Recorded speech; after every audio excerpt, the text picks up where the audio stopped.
All right, you guys, welcome today to the podcast. Now, we have an incredible guest who embodies the spirit of transformation and empowerment. Melissa, not me, Vogel, is not just a fitness coach with over 20 years of experience. She's a powerhouse mentor with a bachelor's degree in social work.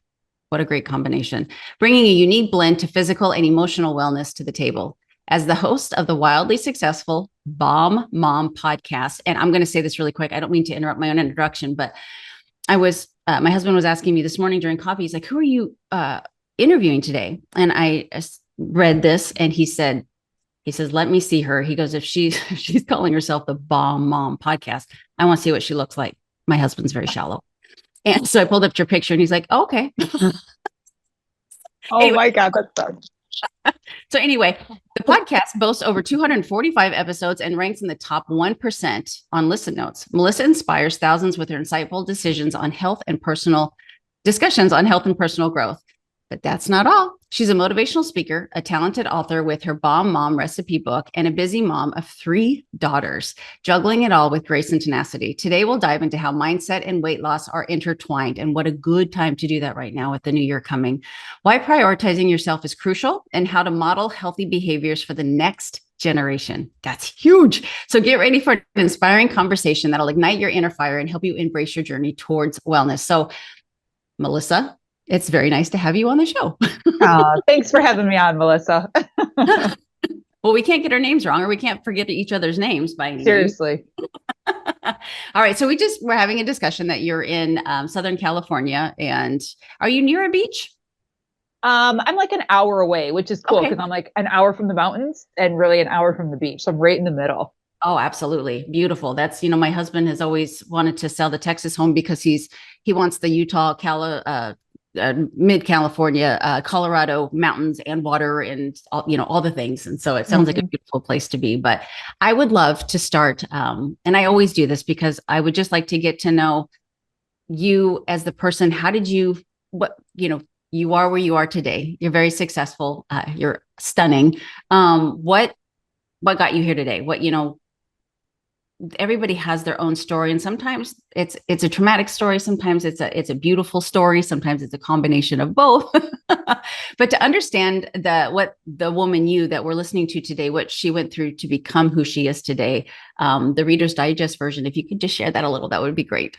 Yeah. My world has kind of always had fitness involved in it. Like even like growing up as a child, my parents were very involved in like martial arts, and I grew up doing martial arts. I Really? wasn't running around in a tutu. I was running around in a gi. And yeah, so I was kind of introduced to that world very early on. My dad like lifted weights. I can remember being a small child going to it was probably like a powerhouse, way back when. And I'm sure the walls were covered with asbestos and everything was rusty and old, and that smell of old metal gym, I can remember that vividly. But I like sharing that, and like it's always been a part of me. But at the same time, I almost don't, because then people are like, "Oh, that's why she's so fit. Oh, her parents were fit growing up." And I'm like, just because you grew up around that doesn't mean that's how you're going to turn out. I'm the middle of 5 kids. And Oh, wow. me and my youngest brother are the only ones that kind of kept the health and fitness going. So I like sharing that, but at the same time, I'm like, but no one ever like really pushed it on me. In like, you have to do this, you have to do this. But when I was in high school, I was walking through the halls and I saw a flyer on the wall, and it said free gym membership in exchange for cleaning the equipment. And I was like, oh my God, how has this not been taken yet? Like, how is this still available? I'm like, this is a great deal. So I called. I was 15 years old. I went to the gym. I had my mom drop me off, and they're like, yeah, we just need someone to like clean, and then you can work out here. And I'm like, sold. So I went in there every single day and like cleaned and did it all. And I loved it. And then they were like, you should take classes. You should come do the classes. I'm like, okay. So I started doing the classes, and then they're like, you're really good at it. You can find an 8-count beat. And I'm like, oh, okay. And they're like, do you want to learn how to do this? I'm like, sure. So this one girl took me under her wing. She was amazing. She taught me like how to do it with weights and to music and, back in the day. And I'm like, this is awesome. And she slowly started giving me parts of her classes. And by the time, I don't know, 2 or 3 months had passed, I was teaching my own classes and they were packed. People loved me. And then they were like, Oh, okay, we're going to put you on payroll here, but don't tell anyone how old you are. And I'm like, oh, okay. Like what teenager doesn't want to be considered sure. older? Like, Yeah. so Right. old. Okay. Deal. Yeah. And that was my first exposure to really working out and how it made people feel. Yeah. I only knew it as like, dad goes to work, dad lifts weights, that's what you do. And Uh-huh. now I'm like, oh my God, people get out of work and it pumps them up. And I'm responsible for that. I'm leading them. And I'm like, this is really cool. So they paid for me to get certified. I had packed classes. And then I was starting to play volleyball in high school. I was 15, going to high school now. I made the varsity team and I played collegiate as well. And the coach was like, hey, after practice, can you train the kids, your team and stuff? I'm like, okay. So I would literally do 2-hour practices and then the whole team would come to the gym and then I would train them there. So that was my first exposure to the love of fitness and helping other people feel good. And then I became a personal trainer. And then, it just kind of went on from there. And then I became a mom. And after my first child, I became a mom pretty young. And after my first baby, I was back to modeling lingerie within 6 weeks. Wow. I had my infant on set and I was like, I might get breast milk all over your stuff. I'm not going to lie. Wow. And they're like, no, it's fine. It's fine. So I looked pretty good. I wasn't back to who I was, but I looked pretty good enough to do that and nail that job. I'm like, oh my God, this is like awesome. And then baby 2 came and it was a whole different story. And I learned very quickly that what I did then wasn't working again. And all this free time you have, that's gone. And then I Nope. had baby number 3 and that baby, I put on almost 65 pounds. Oh, wow. And I got to a point in my life where I was just like, oh my God, I'm embarrassed because how can I go back to the gym? I'm known as the fit person and I'm the instructor and I get other people in shape and I know all of the things. I know how to eat. I know how to work out. And this still happened to me. Yeah. And it was insane at like what I was like forcing a circle peg into a square hole. I'm like, why won't this work?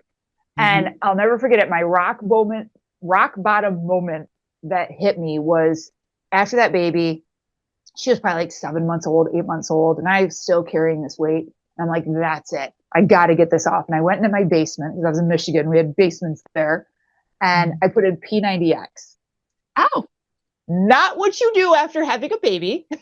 But I'm like, hey, I love it. It works before, this is awesome. Put it on. And I'm on my hands and knees doing mountain climbers, where you're running your knees into your chest in a plank position. And I felt like this tapping noise. What is that? It was my stomach hitting my thighs with every single step. And that was it. That was a moment in my life I'll never forget because I literally felt like I hit rock bottom. And I'm like, who am I? Who did I become after having these babies? Like, I don't even know my identity anymore. I don't even know what I feel like I'm doing anymore. I don't even know my own body anymore.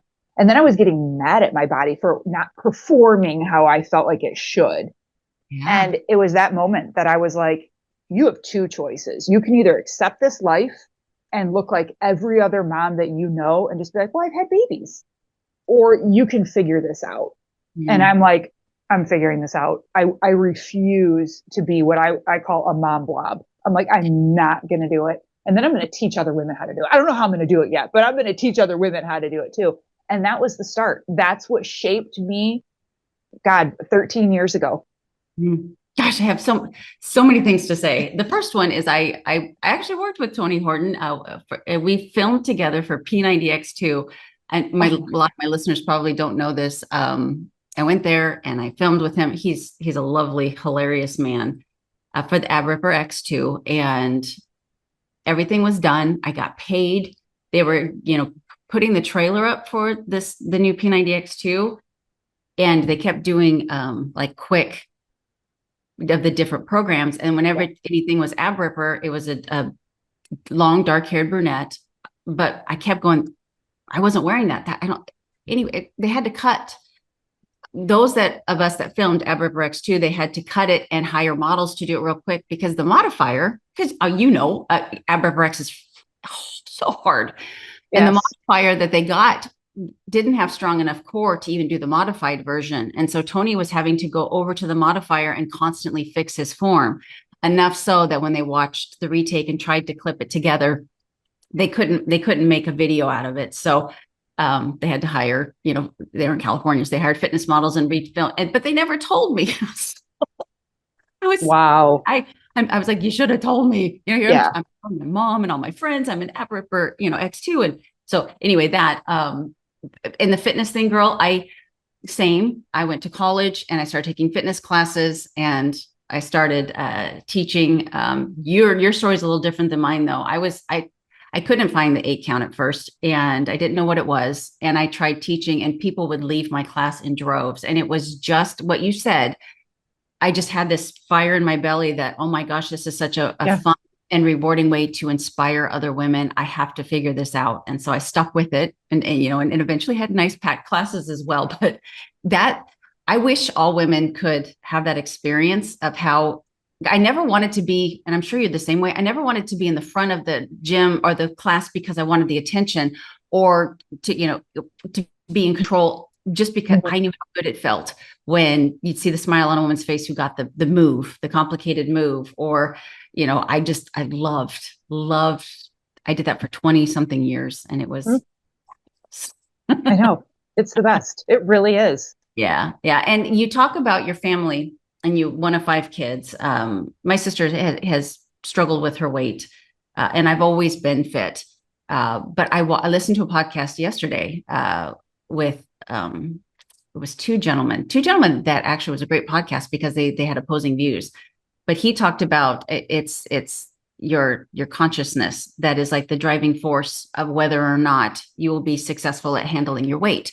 It's not your upbringing. It's not so much your upbringing. It's not your level of income that you're growing up with. It's not if your parents are fit or not so much. It's your own level of consciousness.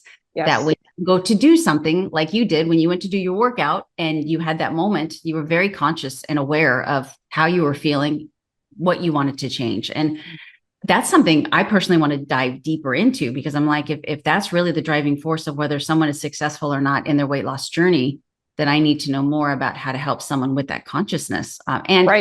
And food drive. That was a big one as well. Food drive. Some of us are a lot more food driven than others. And that, he said, that's another big one as well. And with the medications they have out now, he said, I think that's a great thing. Because some people that food drive is so ridiculously high that they can't get a hold of their health because of that. So that you said so much in that short introduction that just made my brain go.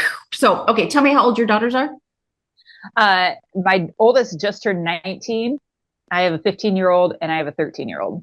Okay. That's a nice spread. Mm-hmm. Yeah. After the first one, I learned, I'm like, oh God, what did I do? Hold on. I need a minute before I have another one. Yeah. Mine are 18 months apart. And that was challenging. Yeah. Very challenging, because my son broke his leg. My daughter was 2 months old and my son broke his leg at 20 months when she was 2 months. So, I was breastfeeding and I had this brand new newborn, and then I had a 20-month-old boy who had a broken leg and a cast, and that sucked. That was a very my God hard 2 months, but they're best friends now because we're so close in age. They're best friends now. So do your daughters, have they, are they following in mom's footsteps? Are all 3 of them in healthy shape? Are they pursuing anything in the fitness career? Tell me about them. Yeah, it's interesting because especially my oldest, and she's taller than me. I'm 5'9", so I'm not a small fry, but I'm not like huge. And she's over 6 foot. She got a college scholarship for volleyball. And when she was younger, I always knew she was going to be tall and big. So I always knew like some sport, a scholarship was in her, future. Mm-hmm. And she just would always complain. I'd be like, let's take the rope ladder to the park, and her little sisters would be bouncing around. She'd be like, I can't. And I'd be like, let's do yoga. No, it hurt. Like the drive was just not in there with that kid. And I'm like, oh Lord. And I coached her first volleyball team ever. And it was fun. But at the same time, I learned a lot because I'm like, I can't coach my own kid. she doesn't listen to me the same. And I washed my hands of that. She started club and then she like thrived. I'm like, I have to be the mom on the stand and just supporting you and loving you and let the other people do their job and be their coach. And now, fast forward all these years later, this kid, she's been on my podcast before, and we talked about preparing her going off to college and stuff, and us like literally growing up together. And she talks about her fear that she had of like going to the gym without me. My kids now, they just think that working out is what you do. Like you go on vacation, where's the gym? We're going to find the gym first. Like it's just, they just don't know anything different, mm-hmm. which I love. And the older that they get, I see them doing it on their own. So my daughter came back for Christmas break. She went to my gym. She bought her own month membership. She'll be home for a while. She's going there on her own. She wakes up on Saturdays and she's like, we just do yoga on the weekend. What? I went to class and I made my boyfriend go with me. I'm like, yes. Yeah. They all have this drive for it, and they realize like this is just what we do. And they all were in martial arts. All my kids are 2nd degree black belts. Ooh. My oldest is really into volleyball. My middle is she's shorter. She'll probably be about my height, which isn't short, but she's very good at volleyball and martial arts. And my youngest is a tumbler. She just flips all over the place, and she's going to be really tall too, but hey, whatever. So it's interesting to see how, as they get older, when they were little, it's like, God, is there any hope? Are you guys like, did I do good? And now they're older. It's like, oh my God, I see them making the choices and deciding to pick them and put them first. And I'm like, oh, this was success. This was the success of good motherhood.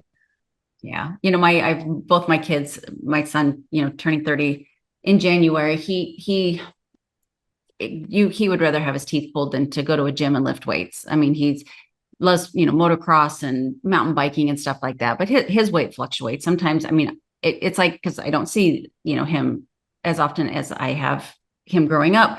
Every time I see him, it's where's Tanner's weight today, because sometimes he's put on, 20 pounds. And sometimes he knows when he starts to put it on, he'll reel it in. And then he'll fluctuate from like 220 to 180 all the time. And so it's always kind of a guessing game. My daughter, on the other hand, is very disciplined, loves to work out. I don't know if you were a model with the lingerie, but my daughter models as well. So she has to be conscious of that.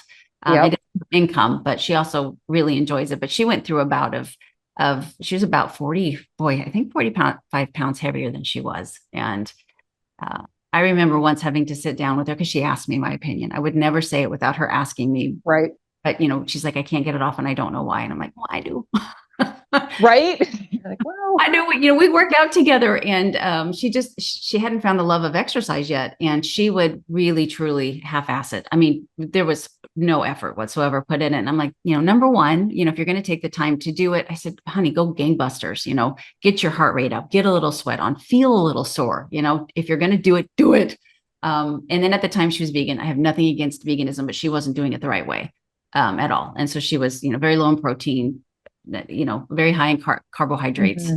And so just tweaking her diet and her finding what she loves to do for exercise instead of what mom loved to do. Cause she would come to my classes and stuff, but I did turbo kick, mostly was what I taught in step class in the early days.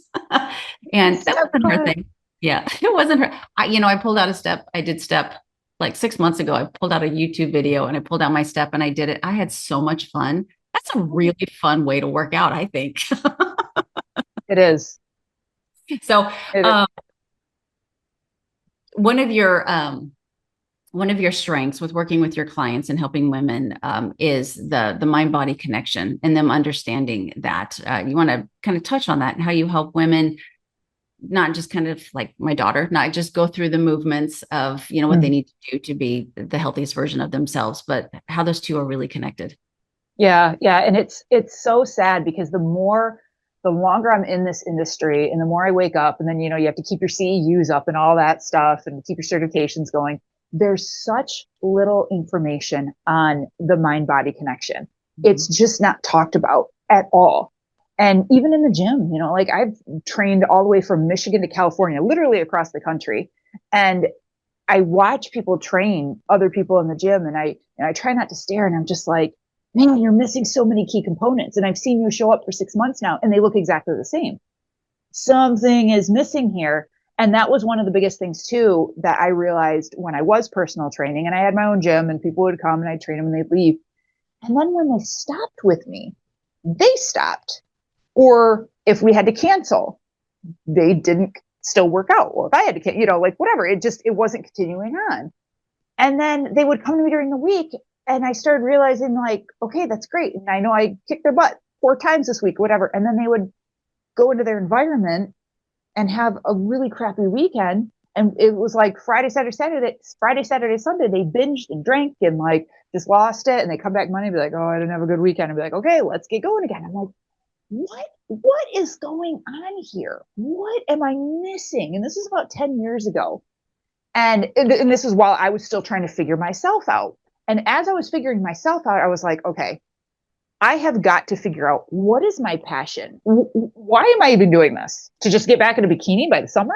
Like, what am I doing? What the hell am I doing here? And I'm like, I don't even know. I don't even know who I am anymore. So I got myself in therapy. And I told her, I must have sounded crazy. I'm like, okay, I don't know who I am. I need to figure this out. And I've dove into who I am besides a mother. Who am I besides a trainer? Who am I besides a wife? Like, what is my identity? And I really started to figure that out. And then I discovered my why I'm doing this. What lights my fire? Because if you don't know that why and what lights your fire and what's going on here inside your head versus, just like what's going on the outside of your body and your waistline, if you don't know that, you're never going to show up. You're never going to show up and you're like, I don't feel like it. But if you have that fire going and be like, yeah, I got to get going because this is why I'm really doing it. Mm-hmm. And the more I dug into myself and the more I started journaling and connecting that mind piece to it, the more my body changed. And I was like, holy shit, why didn't anyone ever tell me this? Why did I not learn this years ago? Why didn't no one ever tell me this? And then I really started using like my social work degree and background with my clients. And then I started just logging everything. What did I start doing mentally? How often did I journal? What were the stages that I like grew in my head? And then what was I doing physically too? What did I start changing there? And I put it like all together. And that's how I came up with Busy to Bomb. And I started doing that with my clients. So I'm like, okay, yes, I'm going to work you out and you're going to do this specific workout. But now when you go home, I want you to use this journal and I want you to start thinking about this. And when you get stuck over the weekend, if, everyone wants to drink or someone's bringing pizza, I want you to text me. I want you to like just text me and see what happens. And I started connecting more accountability to it. I got more results within 6 months with my clients than I did in the last 6 years. It was insane. And they learned how to stop and pause and think and really use internal motivation just versus like external and the number on the scale and stuff. And I tell my clients all the time, when you can become mentally fit and you shift your identity to who you are, in the same time becoming physically fit, your results will last for life. You will never go back to being 30 pounds overweight because you changed who you are. You changed that identity as well. Yeah. Oh, I got goosebumps when you said that because I think that is absolutely a missing key is accountability is huge because I always deep down inside, when you sit down and you talk with a client, they know they need to move. They know they need to have, whole foods based diet. They need to work on the stress and their sleep and to hydrate them. They genuinely know what to do. Yep. Their workouts may not be perfectly balanced. Their meals may not be perfectly balanced, but if they implemented what they knew to do, they'd be in a great place. But it is the accountability, especially in the beginning, that is key. And I love that idea. Might have to steal it from you. But I always tell my clients when you walk in and like there's a huge, buffet of desserts and, you've got that little voice in your head saying, oh, I'm going for it. I always tell them, you just remove yourself for 5 minutes, go to the bathroom, take a walk around the building, just remove yourself and have, a genuine talk with yourself. Is this the one time that, I'm totally going to enjoy and indulge and not feel guilty about it because, I thought it through. Or is this not one of those times that it's important enough to me? Do I really want it that bad? Right. And, obviously that helps, but it's not near as helpful as calling me. I like that. Mhm. It's crazy. Just that pause of Yeah. like, okay, before you dive in, and it's which is super hard because we live in a world of instant gratification, right? Oh, yeah. Like everything is now instant pleasure, instant gain, like give it to me. And we let that go into our fitness world. And then people are like, well, I changed, a week ago. I started eating more salads and I started walking. Why aren't I getting results yet? Hmm. And it's like, hold on. And, or we see something, we know it tastes good. We know what it's like. It's going to remove, all the anxiety from the rest of the day. And we want that now.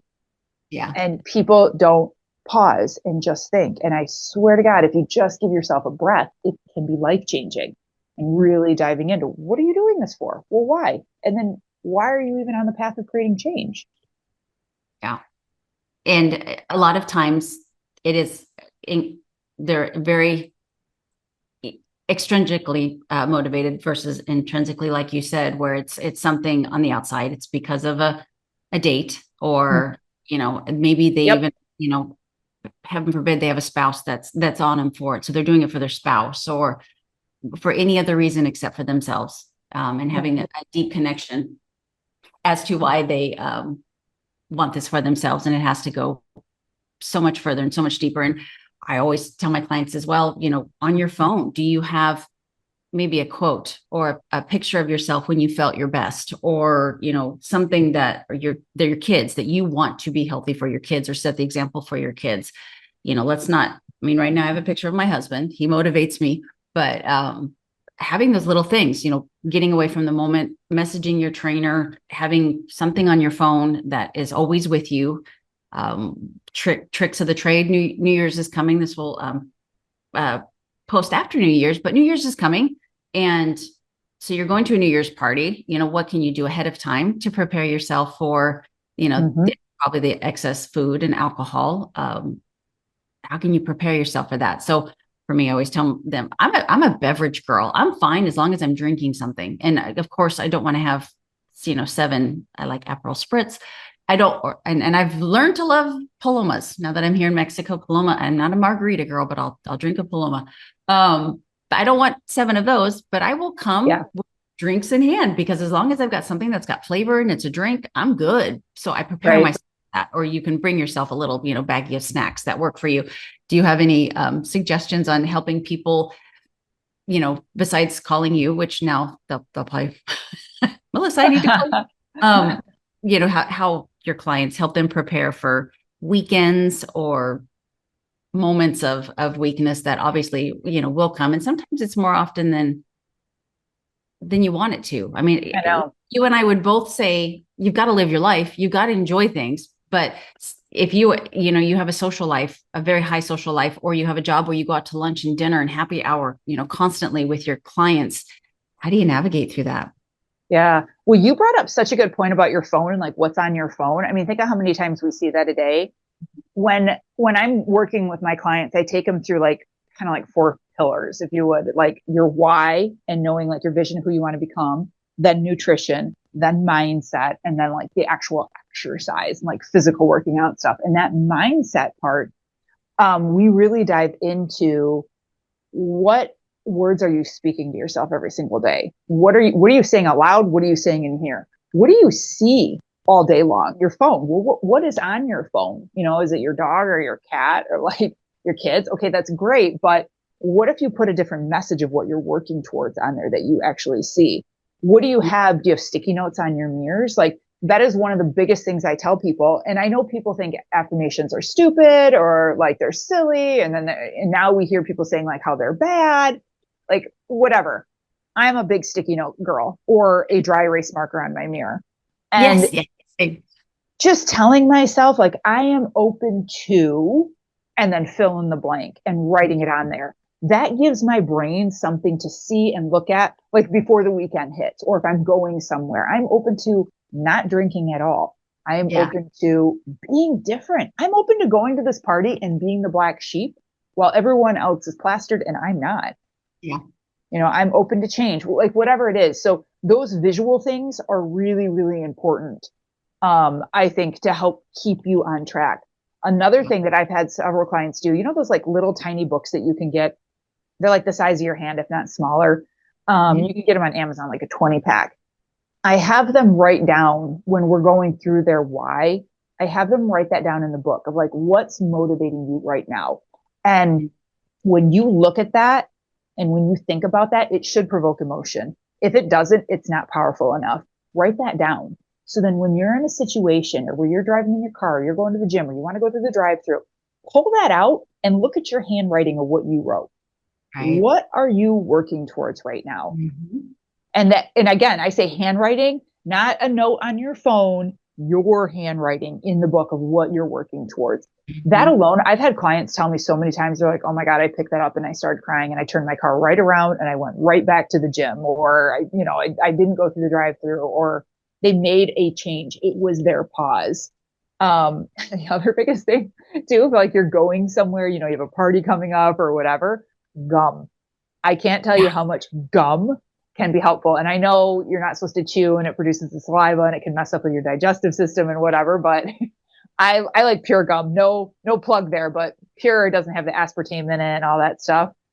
And when you go to a party and if you have a fresh piece of minty gum in your mouth, it is Awesome. so much easier to be like, yeah, I'm good. I don't need anything right now. Or all the appetizers and stuff, or whatever you're diving into. It's like, I'm good right now. Like I have this in, and that has been such a life-saving hack for me to keep me Mm-hmm. out of trouble when I know I'm going to be tempted with like food and stuff. So those three things of like what you see, having that book and the gum, those are probably my biggest like helps you stay connected here in the mind a little bit more. Yeah, no, I love the gum idea. I think that a big, powerful taste of mint will keep an apple pie from not sounding so good because those two, Exactly. connect so well. And just like you said, how you have them write down their why and to keep it with them. I always remind people too, if they have a behavior that they keep, finding themselves in, like, maybe it is binging, to sit down after that and to write down how you truly feel. How do you truly feel about yourself? You have to recognize, the behavior, because it's almost like giving birth. Giving birth is hard, but obviously you've done it 3 times and I've done it twice. You're willing to do it again because, Yeah. whatever you believe in, God, the universe made it so all of that pain, you forget it. And so it's the Yes. same thing with these behaviors that you have that aren't serving you. If you write down how you're feeling at that moment, the next time you're going into that situation, you can look at how you felt afterwards and you can be like, I don't want to feel that shame again. I don't want to feel sick to my stomach again. I don't. And that is enough that it might stop you from or breaking that chain of continuing to do that behavior that Right. isn't serving you. So not only to be prepared beforehand, but if it does happen, sit with yourself and Yeah. have a moment with yourself and say, you know what, this is, and you will remember how it's not worth it, because maybe after we had birth of our first children, we wrote down how awful it was, and we'd still have kids, but Right. I mean, all you remember is the good. You really don't remember the bad that Yeah. much because there's so much good with it, and so when you're in that moment of this, big buffet of desserts, and you remember the last time how good everything was. That's all that Mhm. you remember, because you remember the good parts of it. But after doing that, the feelings that you had, because you knew, it's not helping your A1C, it's not helping Exactly. your digestion, all of these things. You write that down, you'll remember it. So I All of train it. clients with that as well. Yeah. And everyone's always like, I'm glad we're talking about these types of like little things, because I'm sure there's people listening going, okay, yeah, I know this. Okay, I should try that or whatever. But people need to realize this is how you stay fit for life. Like if people always want to know like the secret sauce, you're like, how do you do it? I'm sure people ask you like, oh my God, you're 50. You're like, how do you do that? What are your macros? And it's like, that, who cares? It doesn't even matter. Exactly. It's these little things, like these little hacks. Yeah. This is how you do it. Yeah. And people just dismiss the little things. They just take it and they're like, okay, yep, I'll do it. Okay, check. Yep, I got affirmations on my mirror. Okay, got it. But now give me the workout. Now tell me how to get flat abs and build my booty.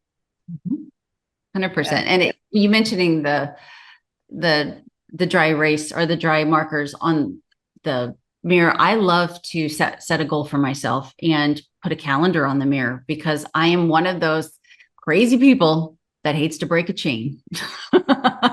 And if I see that I'm Xing off because alcohol, we'll just say that, for January, I decide not to drink. And so every day that I don't have a drink, I put a big red X through that day of the month. I don't want to break that. I love to watch that beautiful pattern take shape. And that is a lot of times enough for me when I'm, out with someone and I'm like, I have a drink. I'll be like, oh, but I can't go home. And it's so silly. But for me, and I'm sure I'm not the only person out there, that's just a really powerful thing. I love the checking off of goals and just seeing it every morning when I brush my teeth, every night when I brush my teeth. Right. Wow, look at that. I'm quarter of the way through, I'm half of the way through, I'm almost there. And then to be so proud to see that calendar with the X's through it and be like, I did it. I can do anything. Yeah. Well, that's a big one. Yeah. But you wouldn't even have known if that was part of your thing and you like doing it and your brain did it unless you started it, liked it. Okay, this gets to me and learned. And I love that because so many people are afraid to try a new thing. They're like, well, what if I fail? And I'm like, but you're not even going to know what works for you unless you try it and then fail at it or dismiss it or try something else. And that's why it's so important to do little things like that to learn. 100%. And I had this conversation with my husband last night. It's just my belief. I have many friends who have different beliefs than me. But I'm just not one who wants to teach someone to feel like they have to track their macros and their calories and their food meticulously. I do believe everybody needs to do it occasionally, just like your water. I mean, you can always assume that you're drinking enough water, but me included, if sometimes I'm like, am I really? And I'll actually track and I'm like, whoa, I am low. And I believe that periodically you absolutely should, but I want to teach people to, not a fan of the word intuitively eat, but to learn, their balance just by being able, I'm good with eating 3 meals a day. It keeps me full. I'm good at looking at my plate and seeing the vegetables and seeing the protein and visually knowing that there's a fat source in there, that kind of thing. I want it to be that way for them. But everybody is different. But the whole reason I said that is because maybe, and I don't know, but maybe some people can, track and that's just who they are. And that's fine with them. I would want someone to have more freedom than that. But if that's how it works for them, that's fine. But if they don't ever track, like, talking about never trying, putting something up on the mirror, you just don't know. So don't be closed-minded to think that even though it doesn't sound like it's for you, or maybe you gave it a day, that you've really got to truly commit to things that even if it doesn't sound like it's for you or it's your way of doing things, it doesn't hurt to try. It really doesn't hurt to give it a try. And I don't think there's anything that anybody starts for the first time that they're like, oh, perfection. Right. There's failure and failure is okay. So our brain, it loves what's familiar, right? Like we thrive on what's familiar. I mean, we'll go into a class and I remember people, they had to have the same spot, the same step, the same spin bike. We'll watch the same movie over again, even though we know what's going to happen. We sleep on the same side of the bed. Like our brain, it thrives in that familiar zone, and which is fine. That's how we are as humans, right? That's kept us safe probably millions of years ago or whatever. And that when we let that, kind of sink into our fitness and our health, it gets a little scary because then now you're like, well, I just know that this works for me, or this is what I've always done in the past. And people stick to that and they don't realize that it's super uncomfortable to start doing something new. And that discomfort, people can't sit in it. And they're like, oh, I don't like it. It didn't work for me. Oh, I tried lifting weights and it made me really bulky. And it's like, I doubt it. It did not. Are you taking something that I don't know about? Like, we're good. What's your secret? You're okay. Yeah, exactly. I'm like, we're good. But I'm like, it made you uncomfortable, didn't it? Your brain is constantly seeking to get back to that familiar zone. And we have to find ways to tell our brain, like, it's okay. Find a new familiar. It's okay to feel discomfort. I tell people all the time, like, switch your watch to the other side, brush your teeth with opposite hand, just change up little weird things like that to just be like, oh, it's uncomfortable. Like, I'll change the part of my hair just to just be like, okay, it's uncomfortable, but I can work through this and I can do it. And the more you get good at being uncomfortable, the more you're going to succeed too. But I think it's really important for people to remember, like, I like this because my brain likes what's familiar. How do I break this? Yeah. And along the lines of that is also, I hate the word, but I'm just going to say, I guess we could say fitness professionals, but even influencers that you find on social media, and you like, you're attracted to their physique. And so you think that the way that they train and the way that they eat is, the way that you should as well. And having, 3 daughters and raising a boy and a girl, and where you live, your income, your body type, your genetics, your, like I said, your level of consciousness and your food drive is going to be so completely different that you should never, ever look at somebody and what they eat in a day. And not that there's anything wrong with those. They're fun to watch, but to never write down and go, okay, this is what I'm going to eat for the next 30 days, because it sets you up for failure as well. Absolutely. And people don't, again, they don't pause and think, like, well, what do I like? Yeah. How do I take the time to figure out what worked for my body? And that's what's so frustrating. A lot of people, when they come to work with me, they're like, okay, just tell me what to eat and give me the workouts. I'm like, that's old me. That's not, I don't do Band-Aids anymore. We need to get in deep, because I want you to get these results for the rest of your life, not just for the next 6 weeks. Yeah. It's harder today. I mean, Dr. Lauren and I did a recap podcast, actually came out today, and we talked about that. And she, if she was a woman in, 1924 instead of 2024, it would be so completely different. The things that you have to do compared to what you had to do back then, as far as watching what you eat and endocrine disruptors and everything like that. It's a completely different time today. And each year that goes by, you do have to make tweaks. So even if something that you're doing, like you said earlier, what worked for that first baby didn't work. And I've grown up a lot in my, as a nutritionist, I was very, very paleo, because I bought into the ideology, that grains were bad, and, to really limit your fruit. And I did. And I, I was many fitness videos. I looked great. It served me physically. And I still, to this day, I'm conservative. That's a good word, with my grains. I'm more of a vegetable girl than I am a grain girl, but, I shy away from a tortilla. I live in Mexico. A spoonful of rice and stuff like that. But it's like, as far as fruit goes, give it to me. Because it's working well for me.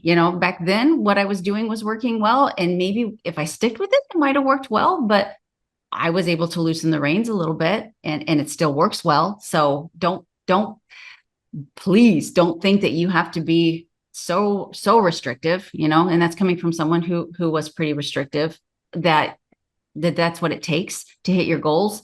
I think how you coach people, it's not your exact, macros are great. I'm not trying to pick on macros, but they're the last step, the finite detail. You're so right. Everything else. And I love how you coach people, and it's really about the mindset and the connection to your why and all of that stuff. That's something that people don't talk enough about. You scroll through your social media, and all you're seeing are people doing their workouts in their gym and how to grow their glutes and what they eat in a day. And that's never going to serve you. No. And they're usually like 20 and they never had a baby. And it's like, they have lots of free time. Yeah. Like, if I was 20 and not married, didn't have kids, I'd look the same way. Like I did. It is different. So speaking of which, you are a very busy mom. You've got a successful career. You've got your 3 girls. How do you juggle it all? I don't. Yeah. I drop a lot of balls Yeah. all the time. I truly do. If I am thriving in one area or business, my house is a disaster. If I'm like spot on with motherhood and I'm like making all the things happen and whatever, my business probably isn't I'm not doing what I should be doing there. So, and I've learned over the last few years, like, that's okay. I Mhm. can't be doing a 10 across the board in every single area of my life. And I've learned to like let certain things go and be okay with it. And I still am working on that. If I don't, I'll just fail at everything. I truly will. Like everything will be getting a 1 out of 10 in my life. But I have to have a plan. If I am not organized before Monday hits and Mm. my time, my workouts aren't on the books, like I'm just hoping and praying it happens then. Yeah. And I've learned I have to schedule my time. And that's, I'm looking at when do we have volleyball practice? When do we have tumbling? When do we have all these things happening? Where do I have to be? Who's got a game? Um, Hmm. and if I look at that, I can see, oh, she's at there. I can go to this gym at this time. Actually, I could probably do something in the morning and come back at night. Like I'm constantly like figuring out when and where I can do things. So I have that plan in place. And if I don't, again, like the universe and other people will just take all of my energy and time. If you just leave it floating there, someone will take it. Yeah. So I've learned I have to be in control. And that's the best way that I can juggle my my life, my kids, all my jobs, like everything. But Yeah. I love, I don't know what it is. I'm sure there's a very technical term for it. You may know what it is. And the one that I've seen is like a pie graph where it shows all the areas of your life. You've got, your religion, you've got your relationships, you've got your business, you've got friendships, you've got hobbies, and you're supposed to fill in on a scale from 1 to 10 where you feel like you are with each one of these. And there should never, ever be where everything says 10. And of course, right. they all can't say one either, but you will always find that you are focusing more, maybe you're going to start 2025 really working on your own wellness. That's really going to be priority number one. Or you want to revive a business that you've kind of let go during the holidays. And so the businesses or your relationships with your kids have been, a little distant, and that's, so I'm focusing on my kids. That's okay. And visiting those kind of things, what would you say, maybe quarterly, and Yeah. revisiting where your priority is, and understanding that for something to get a lot of your focus, something else is going to have to maybe go on the back burner a little bit. That's perfectly okay. Yeah. Yeah. And I'm sure there are people listening because I get this a lot. Like I'll get DMs all the time and people will be like, oh, I can't. Well, that's great that that works for you, but I could never do that, Yeah. and all these excuses happen and stuff. And I'm always redirecting my clients and even my kids. And I'm saying, it's not that you can't, it's just, you don't know how yet. That's a Mm-hmm. big difference between can't and you just don't know how. Right. And there's so many people that would be like, well, that doesn't work for me. Or I've tried everything. I've done everything. And I'm like, you haven't. You Yeah. truly haven't. There's always something missing. If you're not hitting your goals, if things aren't going the way you want it, there's something missing. And sometimes that takes other people's eyes on your life or your situation to help you work through it. But it's just that you can't. It's just you don't know how yet. That's a big difference. And that's a big mindset shift too. Yeah. So, all of that being said, and I think everything we talked about is most important, but still, because, we do a video of this, and some people watch, but I do have my little teasers that we put out there. So people will see you're beautiful, you're very fit. So with all of the important stuff, the mindset, the goals, all that, how do you live your life? What, for you, what has worked for you that has kept you in great shape after 3 daughters, and being able to live by example and be a role model? Oh man, there's so many things. um, the biggest thing I think for me is that work on myself and my identity. That works for me. That has kept me on track so much. because I just used to identify as a wife and as a mom. And I feel like when I really started diving into that of like, who am I? The new identity shift of who I am, that is what guides me. That's what gets me going. Yeah. And all of those areas of my life are great. And I think we label ourselves so much too. We label like, oh, well, I'm a mom of this, I'm a wife. And um, I was married for 17 years and I've been divorced now for four, almost five. And through that process, I learned who I really was, what made me happy, what brought me joy, and what boundaries am I setting up in my life or not setting up in my life. And I'm not kidding you. I could tell you all of the hacks that I've learned in the gym, all of the, the nutrition things and how I eat and stuff. But the main thing for me was knowing when to say no, when to protect my peace and my energy. Because if I know how to say no and I know how to protect my peace and my energy and I'm content with that and I learn how to do that, that strong me that has those, boundaries in place, she shows up. Yeah. I show up for myself still. Yeah. And it goes hand in hand. It truly does. And you learn like, if I can say no to that, then I can say yes to me. And there's space there for it. There's energy there for it. And Mm-hmm. that is how I do it. That is how I live my life. It's not always perfect. I screw up all the time. I'm still learning. And man, being a mom of three and getting thrown into the dating world, like talk about learning who you are and who you want to become and what you attract and stuff. That's taught me a lot. But it's those boundaries and that identity shift that has been just my saving grace and my guiding light. And it's not easy. It is not easy to dive into, how are you still behaving as, that you learned as a child? What behaviors are you still doing as a child? And now you're angry and you're triggered now as an adult, but that's not even the adult you. That's the little you behaving. Yeah. Oh,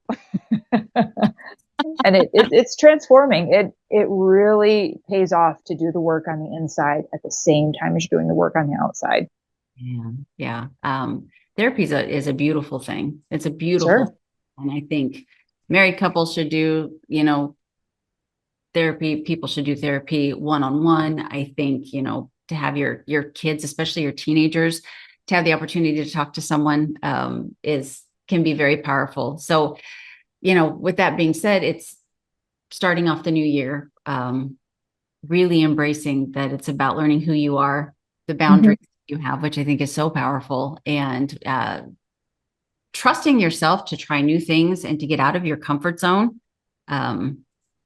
Just trusting yourself that you know that you'll come out of it alive and you'll come out of it a better person, whether you learned, okay, this is not for me, or wow, I never would have thought. I mean, weirdly enough, I don't necessarily support carnivore, but you try the carnivore diet and it fits for you for a while, or you start doing yoga when you've always done strength training and you decide, and at first it's really awkward, it's really weird, but then you embrace it and you love it. If you never try it, you will never know. And so learning who you are and trusting that if things that you've done in the past haven't worked, there's a good chance that they're not going to work again. And so try something different. And first and foremost, from the two Melissas, you have to start with you and everything that's important to you. I just had this conversation with my daughter. What is important to you? What is non-negotiable to you? Quit letting yourself and other people sabotage that, and keep it in the forefront, and make sure that when you come into the new year, you know exactly what you want, who you want to be, what you want to accomplish. And that's going to take, first and foremost, that self-reflection that you're talking about. Amen. Oh my God, you are my sister from another mister. Like, I completely agree with you. Yeah. And I hope people listening truly listen. They really listen and do a little self-reflection after hearing this episode and go, you know what? It really should start looking inside versus just continuously outside.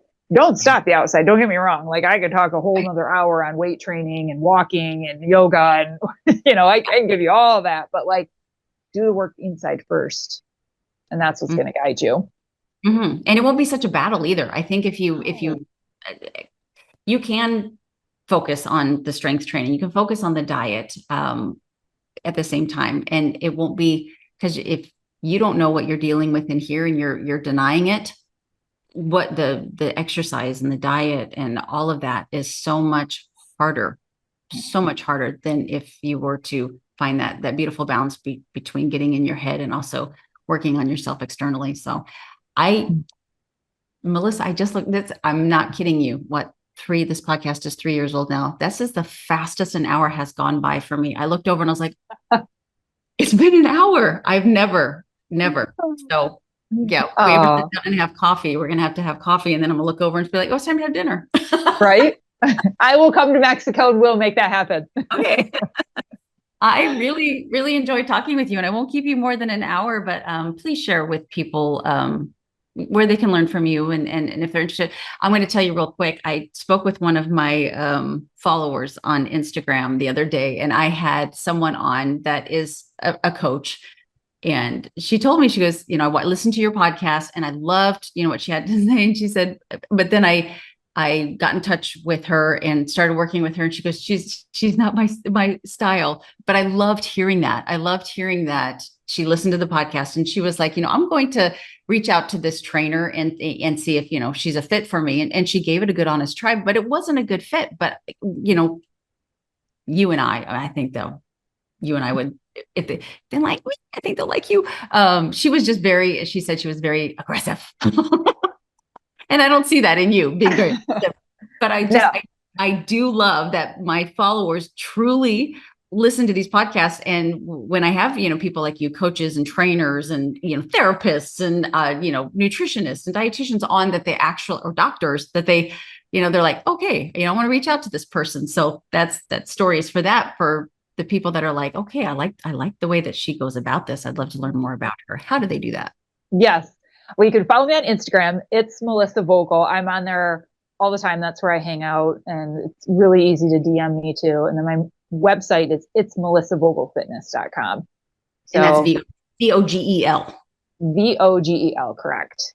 Vogel. Love it. Yeah. Well, like I said, it was seriously, I can't believe it's been an hour. I feel like we've been talking minutes. And I get to have you on the Bomb Mom podcast. So yeah. That is coming up. It'll be like our part 2. Yeah, there you go. We'll probably throw Lauren for a total loop all the time, because we'll have these inner, dialogues, and she'll be like, what? I know. Oh, I love it. It will be very good. You will love her. She's, I don't know if you follow her, but she's brilliant. She's beautiful. And I told her on the podcast that we did the other day, I had the most heterosexual girl crush on her. She's amazing. So I'm excited to do that. And I appreciate the invitation. Awesome. I can't wait. I'm looking forward to it so much. Me too. So thank you so much for being on the show. And I get to see you. I think it's a week, isn't it? A week or 2 weeks? Yeah, I think it's a week from today, actually. Oh, perfect. And to be continued. To be continued. Thank you, Melissa. This has been awesome.